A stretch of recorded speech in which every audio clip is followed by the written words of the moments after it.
Okay, let's unpack this. Imagine you are walking around every day, like acting as the PR manager for your own life. Oh man, yeah. You know the exact feeling, right? Like running around handing out these imaginary press releases every time you make, I don't know, a minor social faux pas at a dinner party. Just constantly trying to do damage control on how everyone perceives you. Exactly. It is just so exhausting. And, well, if you're listening to this and feeling a knot in your stomach because you spent like 3 hours last night over explaining yourself in a text message, this deep dive is specifically for you. Yeah, we've definitely all been there. We really have. So, we are looking at excerpts from The Sovereignty of Let Them today. And our mission is to unpack the psychology of Stoic detachment, to Well, hand you a radical tool for reclaiming that lost mental energy. because I mean, playing your own publicist isn't just tiring. It actually, it actively makes you vulnerable. Vulnerable how? Like, what do you mean? Well, it creates this massive blind spot.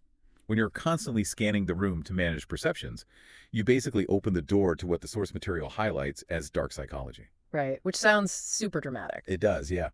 But rather than just treating it like a, dramatic buzzword, the text specifically points to Machiavellian tactics, like situations where a person intentionally uses your empathy and, well, your desire for harmony against you as a control mechanism. Oh, wow. Yeah, they know you want to fix things, right? Yeah. So they manufacture a misunderstanding. Wait, so by trying to defend my reputation or like clear the air, I am actually handing a manipulator the exact blueprints to trigger me. I'm doing the work for them. Exactly. What's fascinating here is the underlying mechanism of that manipulation.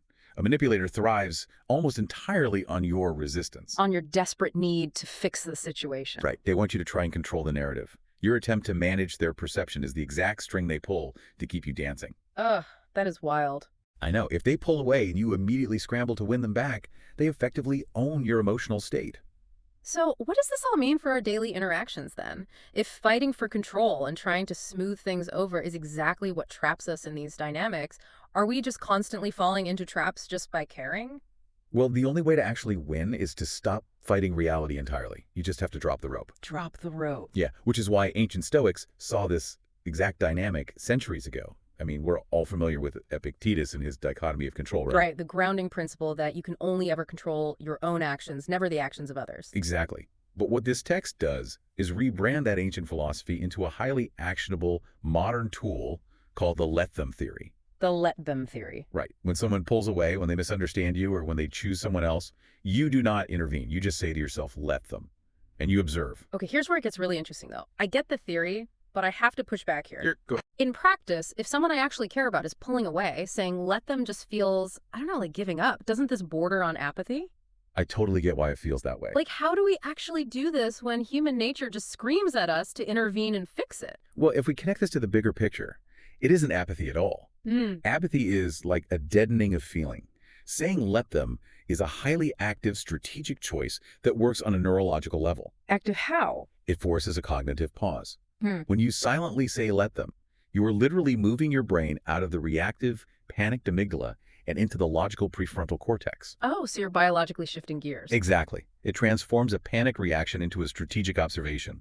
You are actively choosing emotional freedom over the illusion of control. I love that. You are essentially firing your own PR firm. You really are. You're cutting those puppet strings. You take all that frantic effort you used to spend doing damage control, and you keep it for yourself. It is a massive shift from relationship exhaustion to absolute emotional freedom. It is. And this raises an important question about how we define resilience in modern relationships. How so? Stepping back and refusing to intervene isn't a weakness or lack of caring.